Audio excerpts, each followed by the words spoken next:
Hola, ¿qué tal a todos? Les mando un saludo. Mi nombre es Claudio González, más conocido en las redes como Chimera Drummer. Me pueden encontrar aquí en mis diferentes redes sociales. Creo que la semana no grabé video la semana pasada. Estuve con algunas eh, preocupaciones y ocupaciones. Y eso impidió que pudiera cumplir con mi deber de grabar el video la semana pasada. Pero espero poder remediarlo con este video, en el cual voy a hablar de un tema que a mí me interesa mucho, que es un tema central dentro de mi cosmovisión, que es precisamente el tema del que quiero hablar, las cosmovisiones. Y es, eh, y es un tema que me llegó a interesar cuando conocí a Gordon Haddon Clark. Gordon Haddon Clark es un filósofo presbiteriano. Él ya no está con nosotros, él murió en el año 85, pero dejó mucho escrito. Si bien su nombre así fue eclipsado por Cornelius Van Til, que finalmente en términos políticos terminó ganando la hegemonía dentro del seminario teológico de Westminster. No obstante, Gordon Clark sigue siendo un- un filósofo eh, de valía propia, con ideas muy interesantes y perspectivas de las cosas que muchas veces iluminan y edifican eh, a aquellos que somos un poco más inquietos en términos intelectuales sobre cuáles son las ideas que mueven el mundo, cuáles son las ideas que mueven a las personas, cuáles son las ideas que explican los comportamientos y dónde fallan también, dónde fallan estas ideas. Eh, es un tema interesantísimo y quisiera hablar un poco sobre ese tema en base a un artículo que escribí hace mucho tiempo. Ahí van a ver la fecha, no sé si se verá en la página, pero es un artículo que escribí hace mucho tiempo en donde de manera resumida y espero que clara explique lo que es la teoría de las cosmovisiones y cómo Gordon Haddon Clark arma su posición o fundamenta su posición, que llegó a ser conocida más adelante como escrituralismo, a partir de la idea de la teoría de las cosmovisiones. Y si tú tienes clara esta idea de las cosmovisiones, ya vas a tener más o menos, eh, vas a percibir hacia dónde tú tienes que ir al conversar con otra persona, hacia dónde tienes que dirigir tus preguntas, hacia dónde tienes que dirigir tus pensamientos, hacia dónde tienes que dirigir tus cuestionamientos al momento de analizar la cosmovisión de otra persona y poder darle una respuesta eh, que signifique en términos finales que esa persona, pesando las ideas y si Dios le concede la fe, pueda ver la belleza de la cosmovisión cristiana, partiendo por el Jesucristo y el Evangelio, y a partir de ahí empieza a mirar el mundo con los ojos de la fe, que es lo que finalmente nos interesa. Está pasando un tremendo avión allá afuera. Así que vamos a este artículo. Eh, Permiso, chiquillos. Espero que mi computador le hice unos hacks para que la RAM no me diera tanto problema. Así que esperemos que no sea así. Vámonos al... Este es mi blog. Se llama Kimera Drummer Adora a su Dios. Y este artículo lo escribí el 4 de diciembre del año 2012. ¿Ok? Se llama sobre cosmovisiones y primeros principios. Porque es un artículo bastante introductorio a la idea de las cosmovisiones. Es un resumen bastante eh, compacto de este tema interesantísimo. Eh, Voy a leer y donde considere necesario comentar voy a hacerlo, ¿ok? Partamos por esto. Ya, el artículo se llama Sobre cosmovisiones y primeros principios. Comienza con un prólogo que le da contexto al por qué yo escribí esto, en qué contexto escribí esto, porque esto se dio en el contexto de un debate de Facebook, en un intercambio de opiniones en Facebook, en algunos de estos grupos en donde en esos años yo acostumbraba a ingresar a, a discutir con muchas personas y, y le da contexto al artículo. Se los comienzo a leer. Dice, para ponerles en contexto, escribí lo siguiente en el curso de un debate con unos ateos sobre la existencia de Dios. Debo decir que no es material original, es decir, yo no soy el origen de estas ideas, sino que es lo que he comprendido de todo lo que he leído al respecto, más quizás algunas consideraciones apologéticas y meditaciones mías. Un comentario al paso con respecto a esto. Nosotros lo que debemos tratar de entender es que cuando aprendemos algo, eh, lo ideal es, obviamente uno memoriza ciertas cosas, ciertos elementos, pero también es importante asimilar esa enseñanza cuando percibimos que es verdadera y que es útil, asimilarla como propia de tal manera que podamos extraerle todo el jugo que podamos a esta idea y, y poder modificar su utilidad de acuerdo a los contextos en los que nos encontremos. ¿Ok? Esto es importante y es muchísimo más útil que meramente aprender una verdad, una doctrina y memorizar unas cuantas cosas y listo. No estoy menospreciando eso. A lo que voy es que parte del proceso de reflexión sobre una idea eh, debiese haber una asimilación de tal forma que la idea se vuelva carne en nosotros, se vuelva carne, obviamente no solamente en la práctica, pero se vuelva carne en el sentido de que nosotros podamos utilizarla de la forma más efectiva posible cuando eh, sea necesario. ¿Por qué razón digo esto? Porque muchas veces en apologética los apologetas memorizan respuestas.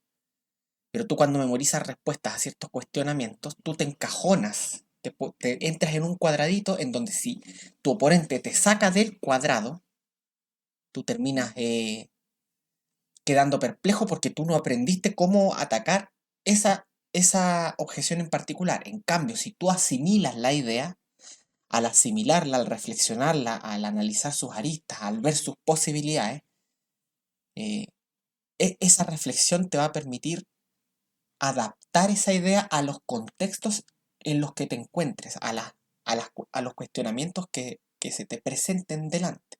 De tal manera que, sin menospreciar la utilidad de la memorización de ciertas respuestas dentro de una cajita, vas a poder salir de la caja y vas a poder eh, enfrentar mejor ciertos desafíos, por decirlo así. Ya, sigo leyendo. Estoy en la introducción y ya estoy desvariando mucho, pero bueno. Dice, las palabras y la forma de expresar esto que he aprendido son mías, pero las ideas no. Y la verdad, no debemos ser originales en este tema, sino veraces. Espero les edifique y toda la gloria para Dios. Esto es importante. Acá no venimos a ser originales.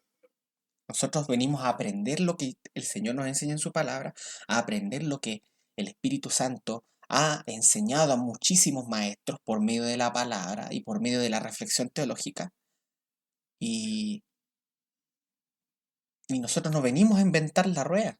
Ese es el asunto. Nosotros no venimos a inventar nada bueno, nada nuevo, sino que según la materia prima como la tenemos y según la forma en que otros han utilizado esa materia prima, nosotros podemos llegar a utilizar la misma materia prima de maneras novedosas, más actuales, más modernas, eh, más efectivas quizás en algunos contextos, pero la materia prima es la misma y la materia prima es la verdad de la palabra de Dios. Por lo menos eso es lo que piensa uno como cristiano, eh, que no menosprecia que la Biblia es la palabra de Dios, por supuesto.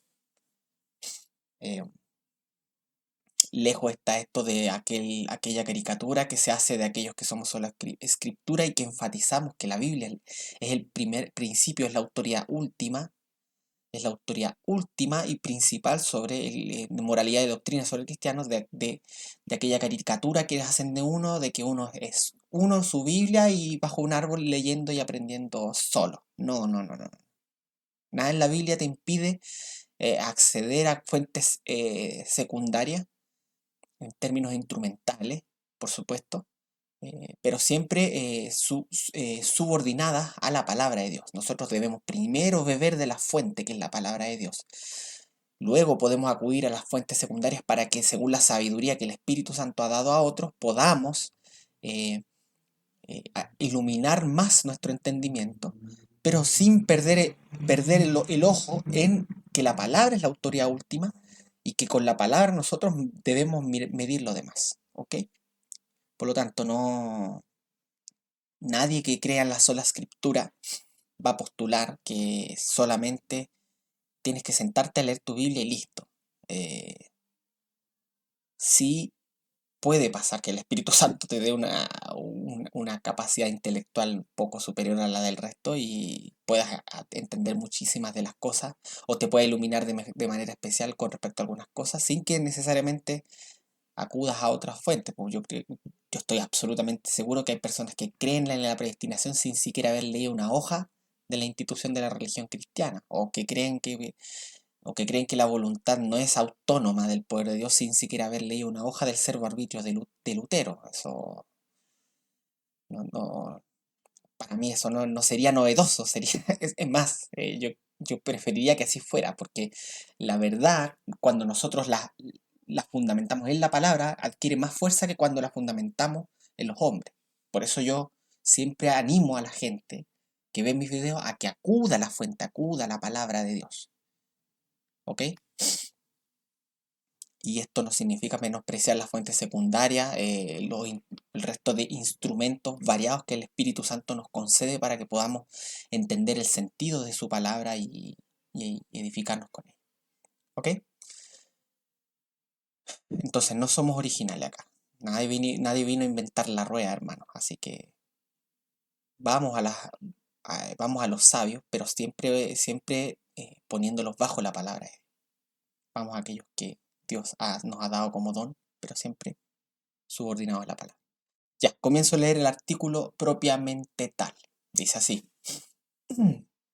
Les recuerdo, se dio en el contexto de un debate de Facebook y tiene la forma de un comentario bastante informal, en donde ordené las ideas de la forma más sencilla posible para darme a entender, ¿ok?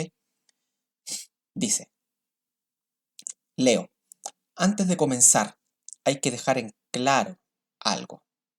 El valor de un argumento o afirmación no es la opinión que se tenga de éste ni la persuasión subjetiva de aquellos que lo niegan, sino que su valor se extrae de su apego a la lógica y a su origen epistemológico. Voy a explicar esto un poco. Para entender un poco este comentario con el que comienzo, hay que tener claro la teoría de las especies de conocimiento. Existen tres especies de conocimiento o tres eh, estados psicológicos en cuanto al conocimiento. Uno es la duda, ¿ya? Que obviamente que es el estado de suspensión del juicio con respecto a la veracidad de una proposición. Está la opinión, que la opinión es cuando la conciencia está vinculada a la veracidad de una proposición, pero sin embargo sus fundamentos materiales no son, eh, no son fuente de conocimiento autojustificado y que son capaces de entregarnos verdades absolutas en términos finales, verdades filosóficas, por decirlo así. En otras palabras, yo puedo estar seguro de que algo es verdad psicológicamente, mi conciencia puede estar vinculada, según el principio de la razón suficiente, a que X proposición es verdadera y sin embargo, aquello que fundamenta X no necesariamente tiene que tener el poder suficiente como para establecerlo como una verdad filosófica absoluta. No sé si me explico. ¿Ya? Entonces, y el tercer estado psicológico es el conocimiento propiamente tal, que es el estado de certeza absoluta, o sea, es similar al de la opinión, hay una vinculación de la conciencia, pero los fundamentos objetivos que le dan sustento a esta proposición eh, provienen de un primer principio o de un núcleo que garantiza la veracidad de esa proposición. ¿Ya? Entonces tenemos que en la opinión y en el conocimiento el estado psicológico es el mismo. Es decir, en ambos estados la conciencia se vincula a una verdad.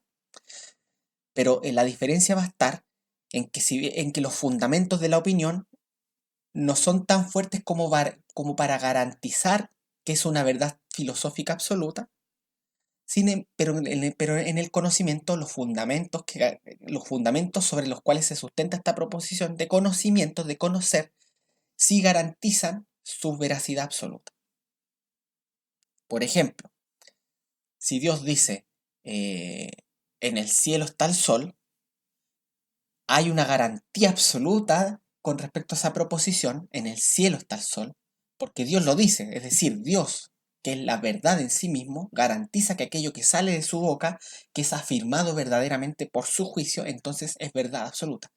Pero si yo salgo afuera y veo el cielo y veo el sol y digo, en el cielo está el sol, si bien mis ojos, si bien mi percepción del calor pueden vincular mi conciencia a esa proposición a tal nivel de que no puedo negarla sin dañar mi conciencia ante aquello que yo pienso que es verdad, en estricto rigor los fundamentos que le dan peso a esa proposición no son tan fuertes como lo es Dios mismo.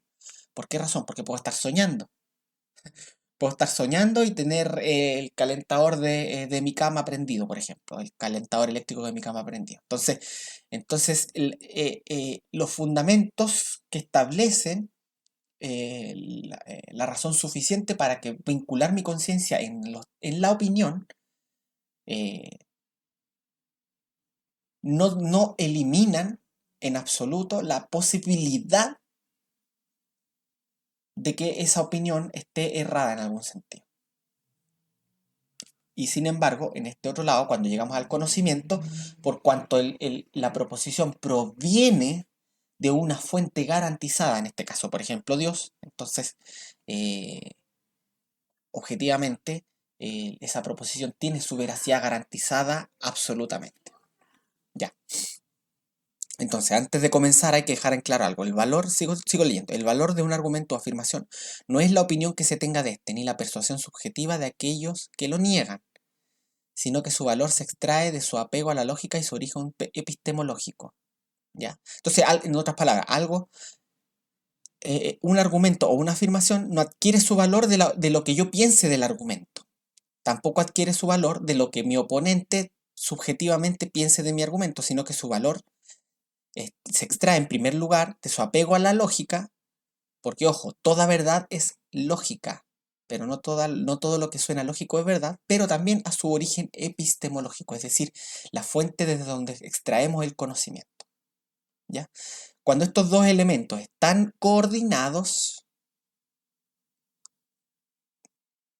el argumento o afirmación están fuertemente sustentados entonces. Sigo leyendo, dice. En palabras sencillas, no porque un argumento no te convenza o persuada, significa que el argumento falló. Eso es lo que pasa muchas veces. Hay personas a las cuales podemos darle argumentos suficientes para entender una verdad X, pero da lo mismo cuántos argumentos tú le des, esa persona no se va a persuadir nunca, porque al final muchas veces el asunto no tiene que ver con el argumento en sí, sino con la voluntad de la persona, de querer creer o no. Así de simple. O sea, eh, muchas veces las personas niegan la veracidad de X no por un asunto de honestidad intelectual. Obviamente estoy hablando de muchas veces y no de todas las veces. Hay veces en que sí, quizá hay algo que no les encaja completamente. Pero, pero yo creo que la gran mayoría de las personas se niegan a la posibilidad de la veracidad de una proposición que no está de acuerdo eh, a sus compromisos más epistemológicos más profundos, más que nada por un asunto moral y de voluntad, y no por el valor intrínseco o que tenga el argumento en sí. ¿Ya? Sigo leyendo, dice. Para demostrar que un argumento ha fallado, se le ha de aplicar un análisis lógico, tanto al mismo como a sus presuposiciones. ¿Ok? Si un argumento o afirmación no contiene errores o falacias lógicas, entonces lo afirmado o concluido es totalmente probable. Y si este argumento o afirmación proviene de un primer principio consistente y de una fuente apropiada que dé fundamento a su veracidad, entonces lo afirmado o concluido será verdad, aun cuando aquellos que estén en la posición contraria no se persuadan del mismo. ¿Se entiende? Una vez que tú analizas lógicamente un argumento, tú estableces su posibilidad de veracidad. O sea, si un argumento, en estricto rigor, no es lógicamente falaz y es materialmente coherente, entonces en los hechos, en la realidad, es algo posible. ¿Ya? Ahora, que sea posible no significa que necesariamente es en los hechos. Eso se establece de otra manera. Se establece, como digo acá, apelando a las presuposiciones y primeros principios, que los voy a explicar después, más adelante, a qué me refiero con estas cosas. Pero que algo sea posible no significa que sea, o que sea probable, no significa que sea lo que en los hechos es lo que ocurre, por decirlo de alguna forma. ¿Ok? Por ejemplo, a ver, si un católico dice, no, María fue asunta al cielo. Lógicamente hablando, tenemos ejemplos de gente que fue asunta al cielo. O sea, no sé si asunta, pero fue llevada al cielo con vida. Por ejemplo, el caso de Enoch, que fue traspuesto y nadie más le vio porque Dios se lo llevó vivo al cielo. Tenemos el caso, creo que de Eliseo, no, de Elías, que fue llevado al cielo, el profeta Elías también. Dice en la Biblia que carruaje de fuego lo apartó de al lado de Eliseo y se lo llevó a la presencia de Dios, pero él heredó su don a Eliseo y Eliseo pasó a continuar a darle continuidad a ese ministerio profético. Pero eso establece que entonces existe la posibilidad real de que personas vivas eh, vayan a la presencia de Dios. Me están golpeando, espérenme. Sigamos, es que me estaban golpeando la puerta y me pidieron que fuera a matar una araña. Eso. Eh, Seguramente en el contexto de este debate doy este tipo de argumentos. ¿Por qué razón? Porque yo les daba mis argumentos a ellos y ellos simplemente los desechaban. Entonces los encontraban que no eran persuasivos o algo así, que por lo tanto entonces como no son persuasivos para ellos, entonces no son verdad. Y ya básicamente entonces seguramente lo que yo quería hacer era establecer que no es la persuasión de ellos con respecto a un argumento lo que establece su veracidad. Porque seguramente no eran honestos estas personas en algún sentido al analizar los argumentos que yo estaba presentando. Entonces yo quería atacarlos por ese lado. Al cuestionar su capacidad de juicio y su honestidad al momento de analizar las cosas. Ya, ok. Esto ya lo leímos, ya, sigamos leyendo. Sigo en la misma idea, dice, esto es fácil decir no lo has logrado o no me convence. Pero eso no es suficiente. ¿Por qué razón? Porque detrás de ese no me has logrado o no me convence, lo más seguro es que no hay un asunto eh, intelectual detrás. Puede ser, no estoy negándolo, pero lo más seguro es que muchas veces sea un asunto más moral y de voluntad. ¿Ok? Hay que sustentar lo que se afirma y responder los por qué del asunto. Es decir que no lo has logrado no me convence, no es dar respuesta, no es decir entonces por lo tanto lo que dices es mentira, no. Eso básicamente, lo único que me estás diciendo es que no te estoy convenciendo, pero no me estás diciendo entonces tu argumento es falso, no estás afirmando que mi argumento falle. Sigo leyendo. Mire, en este párrafo empiezo a hablar sobre la moral y la ética. Seguramente estaba justamente tratando con estos ateos en este tema. Dice así: con respecto a la moral y la ética, que es el tema que estuvimos tratando antes, concedo lo siguiente. El argumento a partir de la moral no demuestra la existencia de Dios. ¿Ok? ¿A qué voy con esto? El argumento moral prueba que si el caso es así, necesariamente tiene que ser Dios quien está detrás de lo que es ético para que sea trascendente y objetivo. Pero, pero esto es sí y solo si la moral es así. Es algo que existe objetivamente. Y eso el ateo lo puede negar de muchas formas. Entonces, lo que podemos hacer más que nada en este caso es crear una disonancia cognitiva en el ateo al decirle que sus planteamientos éticos en realidad son inconsistentes con sus presuposiciones metafísicas, porque para poder ser objetivos necesariamente necesitan que Dios exista, ¿ok? Sin embargo, el ateo puede decir entonces la moral no existe, por ejemplo, listo, se acabó, no hay moral. Claro, ahí tendríamos que demostrar que la moral sí es, pero eso ya es otro asunto. Y ahora también, yo esto lo escribí hace muchos años también. Posiblemente este tema lo he desarrollado mejor en el tiempo.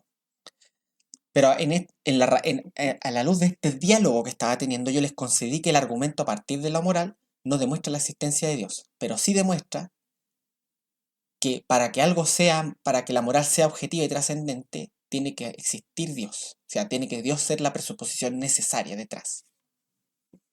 ¿Ok?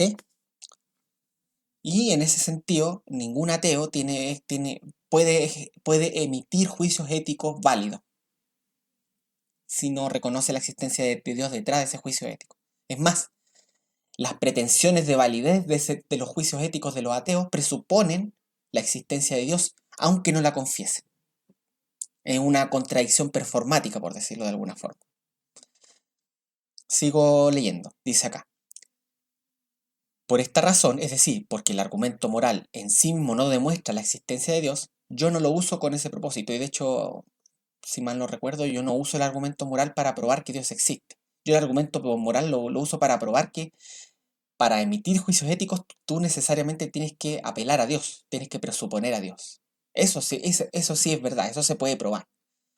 Pero usarlo eh, como un argumento del cual se puede deducir, por lo tanto, Dios existe, yo creo que es darle al argumento más de lo que en realidad tiene. No es algo que yo realmente vea en el argumento. Si alguien me lo puede, si alguien me puede establecer el argumento de tal forma, articularlo de tal manera que en realidad la existencia de Dios sea probada por el argumento y no solamente el hecho de que necesitas presuponer a Dios para emitir juicios morales, éticos, trascendentes y objetivos, me lo deja en los comentarios para que lo podamos analizar. Pero yo personalmente no uso este argumento para probar la existencia de Dios. Sí lo uso para crear disonancia cognitiva en mis oponentes si son ateos.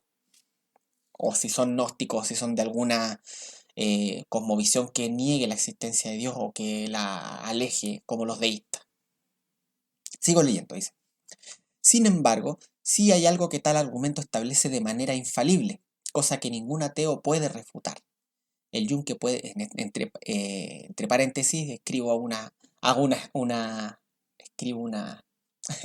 frase poética bastante cursi. Dice, el yunque puede ser golpeado, pero esos golpes no le destruirán. Cierro paréntesis. ¿Qué estaba pensando cuando escribí eso? Pero bueno, ya. Y es que solo teniendo a Dios por fundamento es posible afirmar la ética como algo verdadero, autoritario, absoluto y objetivo, debido a la misma esencia de Dios, que es lo que dije antes. O sea, para poder establecer que la moral y la ética son objetivas, son absolutas, son trascendentes, son aplicables universalmente, tienes que presuponer necesariamente a Dios. No hay otra respuesta. No hay. Si tú como ateo tienes alguna respuesta, te espero en los comentarios para que lo conversemos. Pero te aseguro que no hay. Ningún ateo, ninguno, puede emitir juicios éticos, autoritarios y verdaderos. Ninguno. Y el que diga que sí te está mintiendo. Sí, puede balbucear palabras que tienen pretensiones de juicios éticos y objetivos, porque se van a enojar mucho con este Dios que es muy malo, con los niñitos y no sé qué cosas más, pero la validez de esos juicios éticos es nada, es cero, porque sus cosmovisiones no son capaces de darle un sustento a esos juicios. ¿Se entiende? Sigo leyendo, dice. En otras palabras, solo presuponiendo a Dios, la moral y ética tienen sentido final y trascendente. Solo presuponiendo a Dios es posible afirmar que, de manera real, autoritativa, verdadera y objetiva, X es bueno o malo. Quita a Dios de en medio y lo que sea que sostengas en ética y moral tendrá menos valor que la opinión en cuanto a gustos. Considero que esto ya lo he dejado claramente establecido y, de hecho, varios de ustedes mismos han confesado sin querer que contemplan la ética y la moral como algo subjetivo, de origen meramente humano, dándome la razón al respecto. Y esto es verdad, muchos ateos se molestan y se enojan por la injusticia, que dicen que el cristianismo es inmoral, dicen que Dios es un tirano, etcétera, etcétera, etcétera, que las cruzadas, que la Inquisición, y se enojan ante las injusticias. Pero cuando tú les preguntas sobre los fundamentos éticos o sea, sobre los fundamentos trascendentes de su ética, no la ética es consensuada, no, la ética es producto del consenso de los hombres. En otras palabras, algo es bueno o malo porque dos o más personas se pusieron de acuerdo en que era bueno o malo, nada más.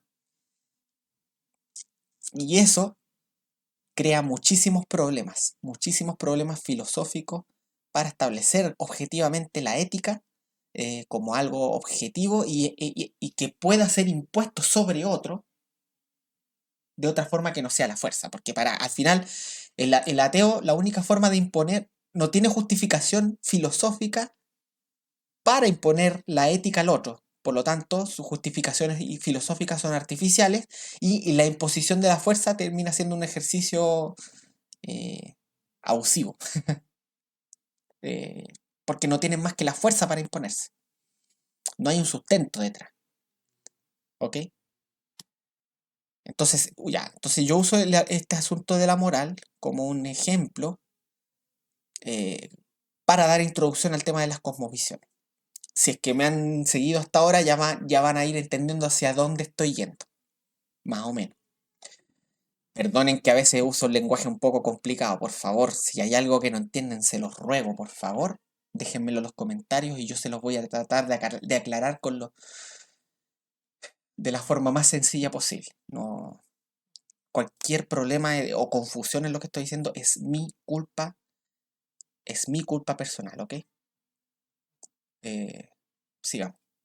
Sigo leyendo, voy a leer el párrafo completo y de ahí vamos a ir comentando lo que haya que comentar. Dice, todas las personas, acá ya empiezo a hablar sobre el tema de las cosmovisiones, ¿ok? Pongan atención a esto, dice. Todas las personas interpretan la realidad que les rodea a partir de ciertas presuposiciones, es decir, ideas previas, juicios previos. Estas presuposiciones en conjunto son lo que podemos llamar una cosmovisión. Nuestra cosmovisión es la forma en cómo leemos lo que nos rodea. Es imposible extraerse de esto, ergo la neutralidad es imposible. ¿Ya? Sigo leyendo. Pues bien, esta cosmovisión contiene presuposiciones en cuanto a ética, epistemología, metafísica e incluso teología, por nombrar algunas cosas, por ejemplo, política, también, ambientalismo, antropología. eh, Todos vemos estas cosas en base a ciertas ideas preconcebidas que nosotros tenemos en nuestra mente, ciertos juicios que nosotros consideramos verdaderos y lo suficientemente confiables como para interpretar la realidad que nos rodea. Sigo leyendo. Sin embargo, hurgando más a fondo, nos encontramos con el origen lógico de todas estas presuposiciones, lo que llamamos primer principio. Ya, voy a explicar esto un poco. para entender la idea de la cosmovisión, lo que debemos entender es que una cosmovisión es un conjunto de presuposiciones idealmente relacionadas unas a las otras. Eso se prueba mediante un test de consistencia interna, eh, que emanan o proceden de un primer principio que sostenemos consciente o inconscientemente. Ahora, este primer principio puede ser uno o varios, y ahí hay varios problemas, porque los primeros principios tienden a conflictuar unos con otros. Pero esto es, entonces imaginen que una cosmovisión es más que nada una telaraña de ideas eh, supuestamente relacionadas unas a las otras que nos permiten a nosotros entender la realidad. ¿Se ve? ¿Se entiende? ¿Se entiende lo que ve? Ahora, lo que digo en la segunda párrafo es que cuando uno empieza a hurgar en estas presuposiciones, es decir, se empieza a introducir en el fondo de lo que está detrás de la presuposición, uno se encuentra con lo que se llama un primer principio. Un primer principio es un fundamento epistemológico desde donde nosotros extraemos la información necesaria para poder establecer nuestra ética, nuestra antropología, nuestra filosofía, nuestra cosmogonía, nuestra armatología, nuestra teología, nuestra cristología, etcétera, etcétera, etcétera. ¿Ya? Por ejemplo, no sé, se encuentra un ateo y se encuentra un cristiano. Los dos dicen matar, o sea, asesinar a un ser humano inocente es malo, es éticamente malo. Cuando tú le preguntas entonces, ¿por qué es éticamente malo matar a un inocente? El cristiano te va a decir, ¿por qué Dios eh, considera que quitarle la vida a un inocente de manera injustificada es pecado? En otras palabras, nuestro fundamento ético como cristianos lo, eh, se sustenta en la ley de Dios. Y el ateo va a decir, ¿por qué? No sé, eh, porque esto está en contra del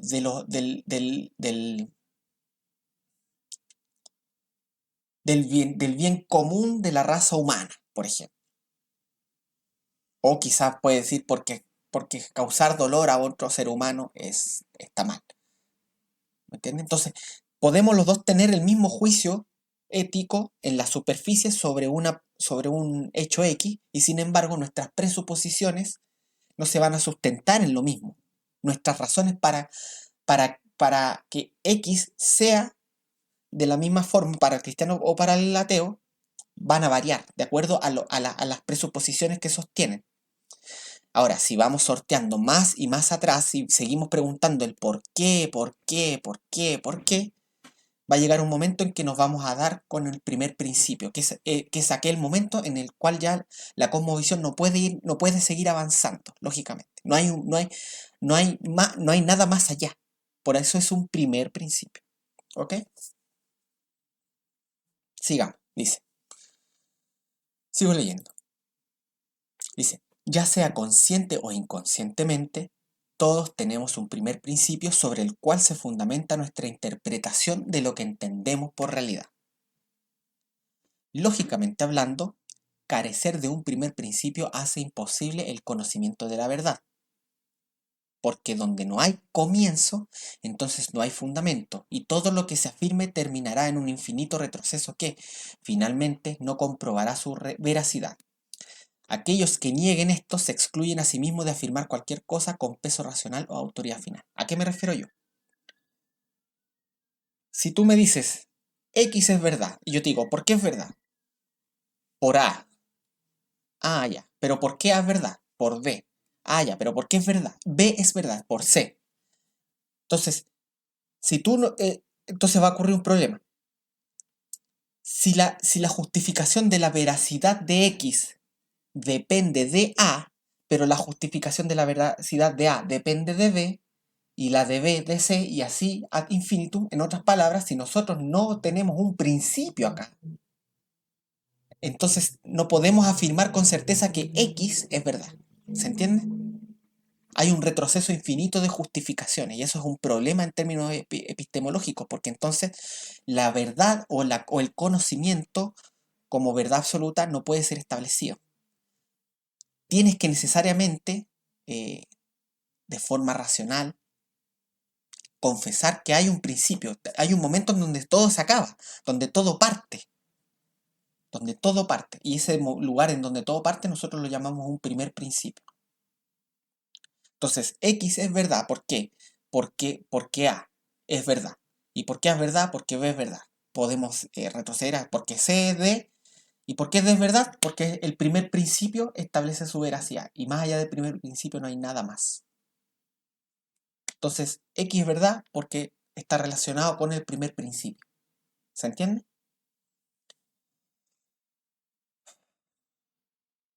Si tú niegas esto, entonces todos tus juicios, todos tus juicios epistemológicos o clamores de conocimiento van a carecer de fundamento para establecer su veracidad. En otras palabras, nada de lo que digas va a ser finalmente cierto.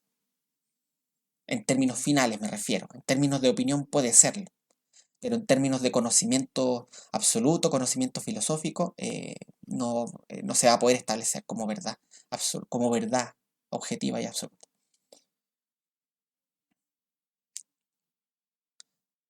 Un comentario al paso. Nosotros funcionamos al nivel de opinión. El nivel de opinión nos permite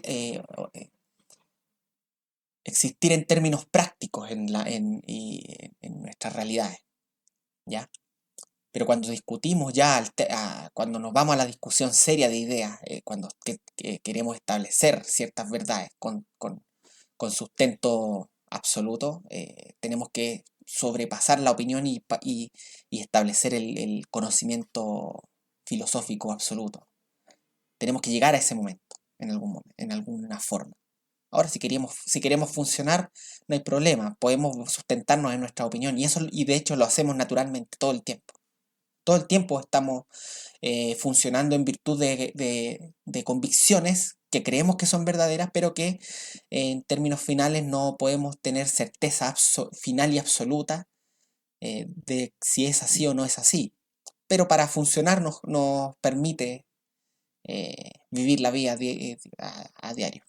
Además que nuestra conciencia se vincula fácilmente ante no ante eh, tanta evidencia acumulada, ¿ok? Y, y en ese sentido tampoco no hay problema al nivel de la opinión, tampoco hay problema alguno en usar términos como verdad o falsedad, en absoluto. O sea, la Biblia nos enseña que donde dos o tres testigos establecen un testimonio, entonces el testimonio se debe considerar como verdadero. Si la Biblia lo enseña, entonces en términos funcionales nosotros no deberíamos tener tanto problema con eso, a menos que este testimonio que está en el nivel de la opinión conflictúe con proposiciones de la Biblia. Ahí ya nosotros tenemos que ponernos un poco más serios. Ya. Sigo leyendo. De lo anterior, es decir, del hecho de que tienes que necesariamente confesar que en algún momento tu cadena de justificaciones debe detenerse para establecer la veracidad de X, ¿ya? De lo anterior, sigo leyendo, podemos concluir que el valor verídico y peso racional de cualquier presuposición depende y se extrae del primer principio del cual esta es extraída. Si, por ejemplo, hacemos un juicio ético sobre X, este juicio ético tendrá el valor y peso que tenga el primer principio del cual es extraído. ¿Se entiende? Entonces, el valor de veracidad de X, cuando estamos hablando a este nivel de conocimiento de certeza absoluta, de conocimiento filosófico, eh, emanará de su relación con el primer principio, que es de donde parte nuestro edificio, desde donde parte nuestra red de conocimientos. Imaginen que un primer principio es como una mina de oro, desde donde nosotros entramos a extraer el oro, a partir del cual nosotros armamos del resto de nuestra cosmovisión. Sigo leyendo, dice, un primer principio no es la conclusión de un argumento. De otra forma, no podría ser primer principio. Si un primer principio es la conclusión de un argumento, en primer lugar no sería primer principio. Y en segundo lugar, estaría dependiendo de de las premisas del argumento. Y si depende de las premisas del argumento, entonces ya no podemos hablar de un primer principio, sino que la autoridad de este primer principio vendría a ser aquella que sustenta la veracidad de estas premisas previas, por decirlo así. Por lo tanto, un primer principio tiene que ser primero, no puede ser la conclusión de un argumento. Ya, como un primer principio no puede ser la conclusión de un argumento, sigo leyendo. Dice, ergo, los primeros principios deben ser asumidos a priori. Esto es, deben ser axiomáticos. Puesto que un primer principio no puede ser la conclusión de un argumento, en otras palabras, un primer principio no se puede probar de la forma clásica, sí se pueden testear y se pueden probar de otras maneras, pero no se pueden probar de la forma clásica, es decir, premisa mayor, premisa menor, conclusión. Esa regla no corre con los primeros principios. Porque si corriera, entonces no sería primero y volvemos a la cadena de justificaciones eterna. ¿Ya? Por lo tanto, este primer principio tiene que ser axiomático. Es decir, su justificación debe encontrarse en sí mismo, se tiene que autojustificar. Sigo leyendo. Sin embargo, es decir, el hecho de que deben ser asumidos a priori y axiomáticos, esto no significa que un primer principio no pueda ser analizado racionalmente según sus propios méritos. Así se analizan los primeros principios. Los primeros principios se analizan según sus propios méritos internos. Por esta razón, no tiene sentido pedir evidencia o confirmación externa de un primer principio, porque al ser principio no hay nada antes, es decir, no hay autoridad fuera de ellos que les dé valor, porque de haberlo ya no sería primer principio. Un primer principio debe ser analizado de manera interna. Propiamente tal, un primer principio debe ser analizado de manera interna. Ahora, en términos apologéticos, nosotros igual podemos acceder a asuntos externos para probar un primer principio. Pero el valor epistemológico de este primer principio no depende de estos argumentos apologéticos que están fuera de este primer principio. A eso me refiero. Si estos argumentos no estuvieran, el primer principio seguiría siendo valioso. No hay una relación de necesidad. Por ejemplo, Gedeón le pidió a Dios una prueba de que lo que decía se iba a cumplir. Ahora, estamos claros de que Dios no necesita probar su palabra, no necesita probarse a sí mismo. Si Dios dice, por cuanto Dios lo dice, entonces es verdad. Ahí tenemos un ejemplo de un primer principio axiomático. O sea, lo que Dios dice es verdad porque Dios lo dice y porque Dios juzga que es verdad. No porque dependa de algo fuera de Dios, ¿se entiende? Sin embargo, Dios concedió a Gedeón esta prueba para, más que nada, para fortalecer su confianza, pero no porque la veracidad o su confiabilidad dependiera de esa prueba. Dios podría haberle dicho, Gedeón, yo soy tu Dios. Si yo lo digo, así es, obedéceme. Pero Dios condescendió en darle alguna prueba externa para darle fuerza a la fe débil de Gedeón. ¿Ya? Entonces, hay una diferencia entre lo que es una prueba apologética de lo que es una prueba epistemológica, para que se entienda. Epistemológicamente hablando, un primer principio no necesita estas pruebas, no depende de estas pruebas. Por lo tanto, estas pruebas no son autoridad sobre este primer principio. De la misma manera de que nada fuera de Dios le da mayor valor a su palabra que el hecho de que Dios lo diga. ¿Ya? Ahora, la forma propiamente tal de analizar un primer principio es mediante un análisis de consistencia interna, entre otros. Sigamos leyendo. Por ejemplo, podemos preguntarnos si X, primer principio, porque hay primeros principios hay variados. Está el empirismo como primer principio, está el racionalismo como primer principio, por ejemplo. Está el escepticismo como principio fundamental en muchos casos, y hay muchos más que pueden ser eh, nombrados. Pero los principales son el empirismo, el racionalismo y el otro ya es el dogmatismo. Ya. Por ejemplo, podemos preguntarnos si X, primer principio, tiene en sí mismo la información necesaria para hacerse posible. Por ejemplo, ¿cómo es que llegamos a conocer este primer principio? Si respondemos desde afuera del primer principio, entonces este primer principio ya no sería primero ni fundamental, sino que dependería de otra autoridad contradiciéndose a sí mismo y haciéndose imposible. ¿Ya? A lo que voy acá es a lo siguiente. En términos metafísicos, cuando estamos en la categoría de lo metafísico, ¿cómo yo llegué a conocer la Biblia, por ejemplo? Eh, Porque fui a comprar una Biblia, o mi mamá me regaló, bueno, la Biblia que tengo, mi madre me la regaló. Eso en términos metafísicos, hay una prioridad metafísica en ese sentido. Pero en términos epistemológicos, ¿cómo llego a conocer que la Biblia es verdad? Esa respuesta no puede salir de afuera del primer principio, sino que el primer principio tiene que explicar ese fenómeno.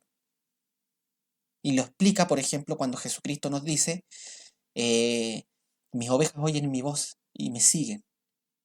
Cuando dice que el Espíritu Santo les revela a los elegidos, les da ojos para ver y oídos para oír la verdad de la palabra de Dios. Entonces, ¿cómo llegas a conocer este primer principio? Fácil, porque el Cristo por medio de su Espíritu Santo me habilitó a mí para poder percibir la veracidad de la palabra de Dios. Algo que no le ha dado a otro. Dice acá, sigo leyendo. A su vez, podemos hacer la prueba de consistencia, es decir, si existe o no contradicción en sus proposiciones. Por ejemplo, si sus afirmaciones en cuanto a ética contradicen o no sus afirmaciones en cuanto a metafísica o epistemología, por ejemplo. Si hay contradicción probada irrefutablemente, entonces tal primer principio es descartable. Obviamente un primer principio que tiene contradicciones internas no puede ser primero, porque una contradicción interna impediría la posibilidad de que este primer principio nos concediera conocimiento. Sigo leyendo. La consistencia interna es indispensable para un primer principio. Por necesidad lógica, todo primer principio terminará en círculo, lo que no es falencia, sino prueba de su consistencia. Acá yo quiero hacer un calificativo. Yo esta última expresión estoy muy en duda últimamente. Porque yo no acepto que la Biblia es la palabra de Dios porque la Biblia dice que es la palabra de Dios. O sea, que el testimonio de la Biblia con respecto a sí mismo es importante. Sí, es importantísimo. Pero no todos los libros de la Biblia dicen que son palabra de Dios. ¿Se entiende? Entonces, entonces, en estricto rigor, no habría un círculo lógico. Yo simplemente asumo la veracidad de la palabra de Dios, simplemente. La asumo como tal, porque la percibo gracias al Espíritu Santo. Entonces, en estricto rigor, yo parto presuponiendo su veracidad. ¿Se entiende? No la presupongo en base a un argumento lógico, sino que parto presuponiendo para poder argumentar después. Porque yo la veo así.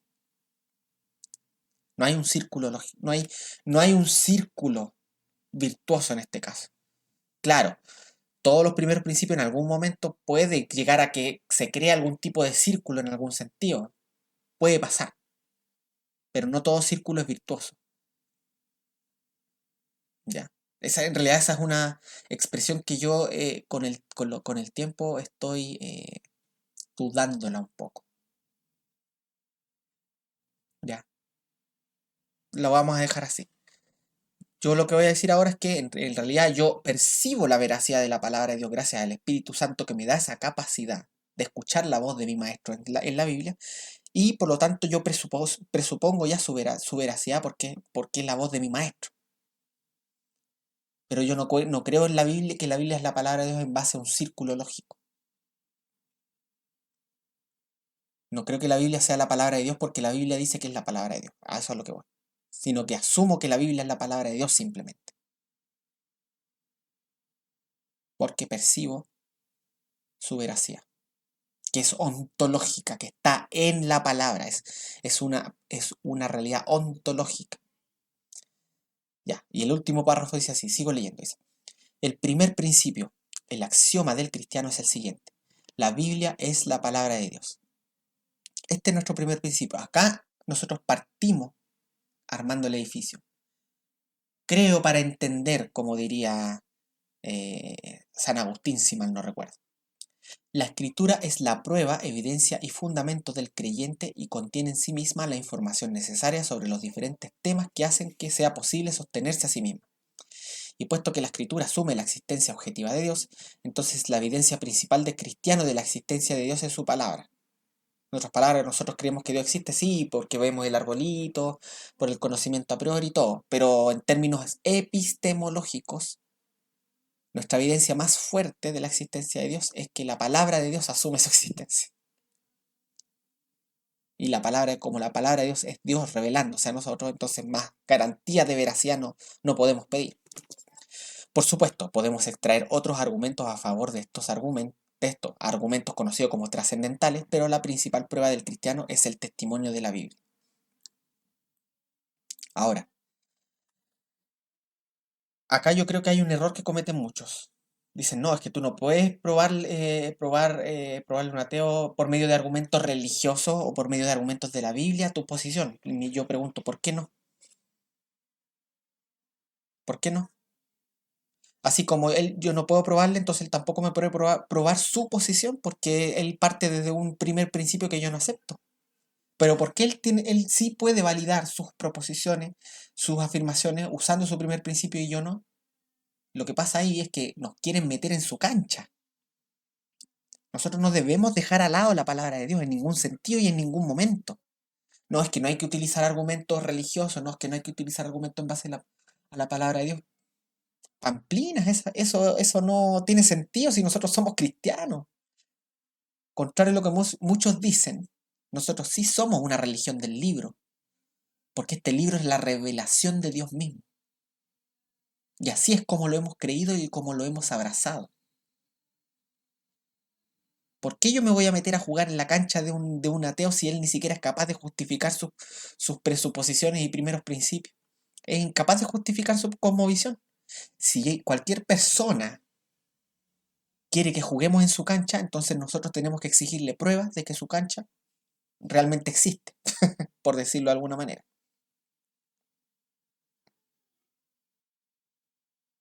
Por decirlo de alguna manera.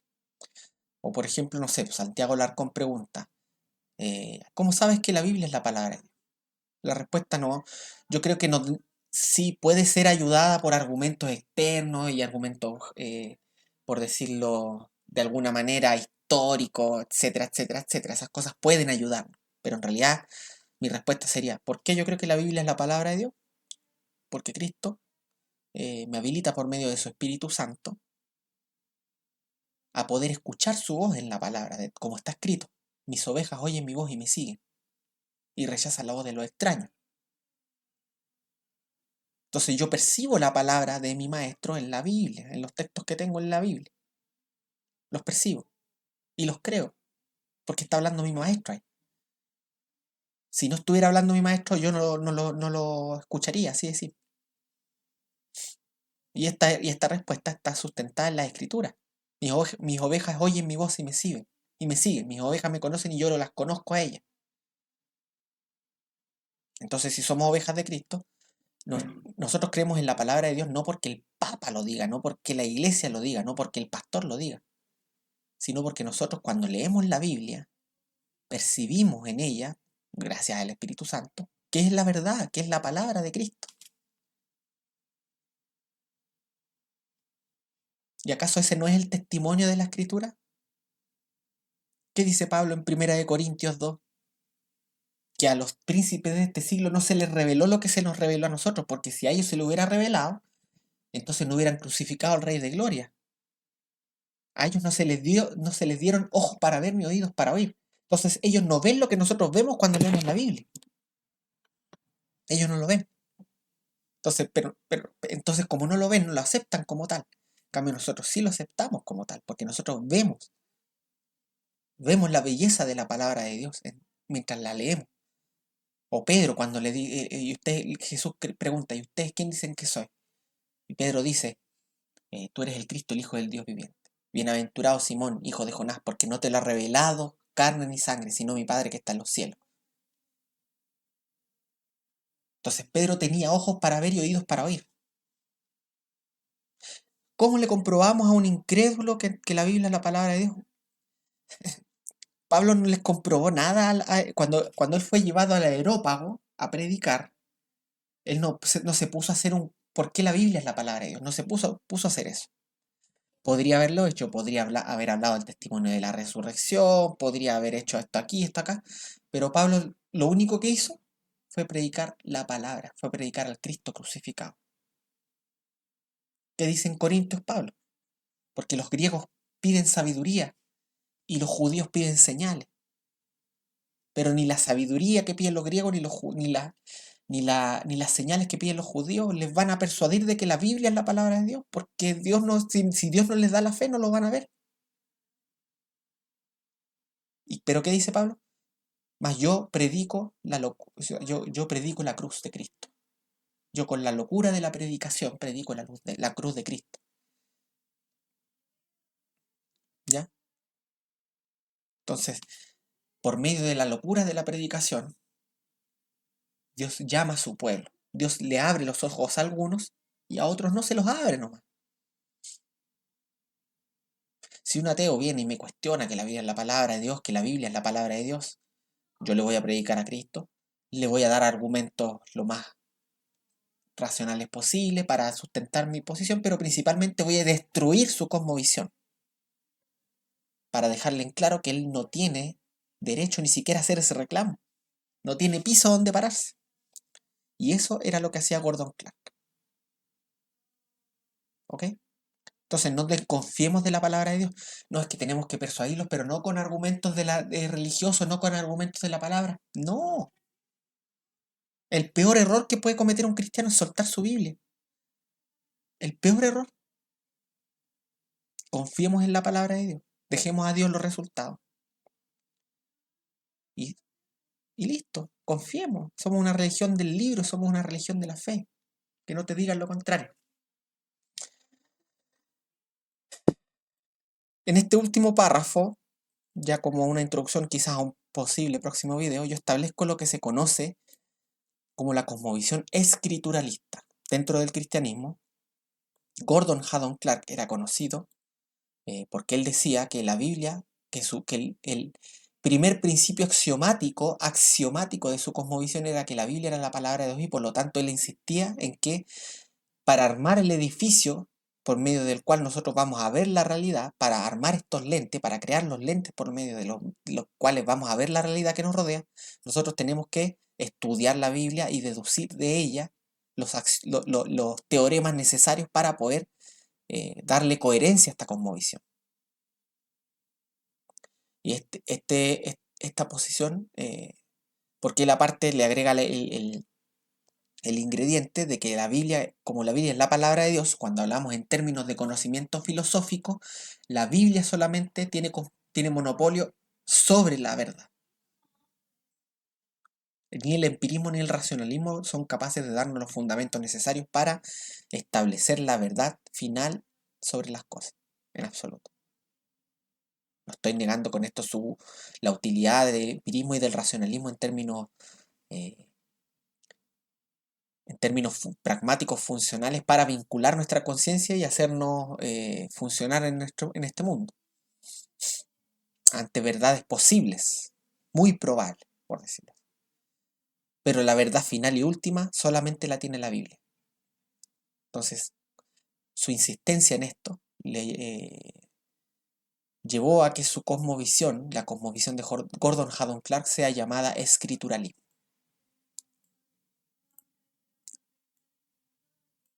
Que básicamente eso es tener nuestro primer principio es la sola escritura. Eso.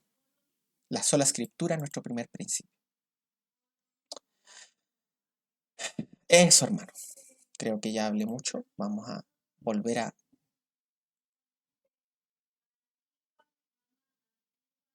le hice un tuning a mi computador para que la memoria no me fallara. Espero que haya funcionado. Ya. Por cuanto tenía la idea de hablar sobre esto, pero por diferentes razones no pude preparar un speech un poco más ordenado. Posiblemente muchas de las cosas que dije van a sonar un poco enredadas. Pero les recomiendo, voy a dejar el link a mi artículo acá en la caja de descripciones para que vayan y lo lean, ¿ya? Para que vayan y lo lean y lo estudien detenidamente. Hay, Han pasado más de 22 años desde, o sea, más de dos, no 22, no, más de 12 años de que escribí el artículo, por lo tanto hay muchas cosas ahí, o sea, hay un par de cosas que se han desarrollado en mi pensamiento teológico sobre el tema, especialmente el asunto de la circularidad. eh, pero pueden preguntarme, no tengo problema con eso. Eh, en la caja de los comentarios voy a dejar también el enlace a mi grupo de WhatsApp para que se acerquen y podamos conversar y puedan preguntarme directamente a mí sobre este tipo de cosas y tener conversaciones con otros miembros. Tengo como dos o tres miembros que son bien activos en ese sentido. No todos son activos, pero esos dos o tres sí lo son. Y ahí pueden tener conversaciones teológicas bastante profundas, poder discutir temas, estar en desacuerdo en algunas cosas, no estarlo en otras, lo cual no está mal tampoco. Em, o comunicarse conmigo también, hablar conmigo con respecto a estos temas. Y yo ahí les daré la respuesta, la mejor respuesta que puedas darles según la luz que Dios me haya concedido. Eso, hermano. Cosmovisiones y primeros principios. Bueno, recordemos, una cosmovisión es un conjunto de teoremas sobre diferentes asuntos que emanan desde un primer principio y por los cuales nosotros entendemos la realidad. Estos teoremas hablan sobre qué: antropología, teología, cosmología, armatología, soteriología, cristología, eh, epistemología, metafísica, ontología, etcétera, etcétera, etcétera. Em, y todos estos teoremas se deducen lógicamente de nuestro primer principio, que es primero porque no hay nada antes de este primer principio, en términos epistemológicos, es decir, no se justifica por medio de razones previas a sí mismo, sino que se autojustifica. Un primer principio tiene que autojustificarse para ser. Tiene que tener en sí mismo la información que lo hace posible. Y el primer principio del cristiano es: la Biblia es la palabra de Dios. Ahí parte nuestra cosmovisión y a partir de ahí, nosotros creyendo en nuestro primer principio, empezamos a armar nuestro edificio. Bien, eso, hermano. Espero que tengan un excelente ya término de semana. Acá en Chile ya se vienen 2 días de feriado. Feriados que se van a trabajar, pero son feriados al fin. Para muchos va a ser un fin de semana largo, especialmente para la gente del gobierno y de los colegios. El resto tenemos que seguir trabajando y está bien, no hay problema en eso. Em, Espero que sus asuntos vayan bien. Espero que Dios les esté dando un pasar bueno, un pasar eh, agradable. Pero si no es así, si están pasando por momentos un poco más complicados, que Dios les dé fuerza para resistir eh, y resistan. Este mundo no es el final. eh, Viene un mundo mejor, en donde no vamos a tener que pasar por este tipo de penurias, en donde vamos a poder estar con Jesucristo para siempre. Eso, hermano. Suscríbanse a mi canal, por favor, si quieren. Nada de esto es obligado, pero suscríbanse a mi canal y activen la campanita para que puedan tener notificación de cuando yo vaya a hacer un video. Búsquenme aquí en mis diferentes redes sociales, Facebook, eh, Twitter o X, Instagram, o acá mismo en YouTube. En la caja de los comentarios voy a dejar los diferentes links a mis redes sociales. También voy a dejar el link a mi grupo de WhatsApp de la Hermandad de Cristianos Calvinistas, al que pueden ingresar. Si lo que yo les he enseñado les es útil y ustedes quieren hacerlo voluntariamente, pueden acceder acá a mi Patreon o a mi PayPal. Les recomiendo el PayPal, mucho más cómodo en cierto sentido, para mí por lo menos. Pero si no lo hacen, no están obligados a hacerlo. Yo voy a seguir haciendo esto porque yo amo hacer esto. Eso, hermanos, seamos buenos bereanos. Vayan a la escritura para ver si estas cosas son así. Como siempre, examinadlo todo, retened lo bueno y solideo gloria.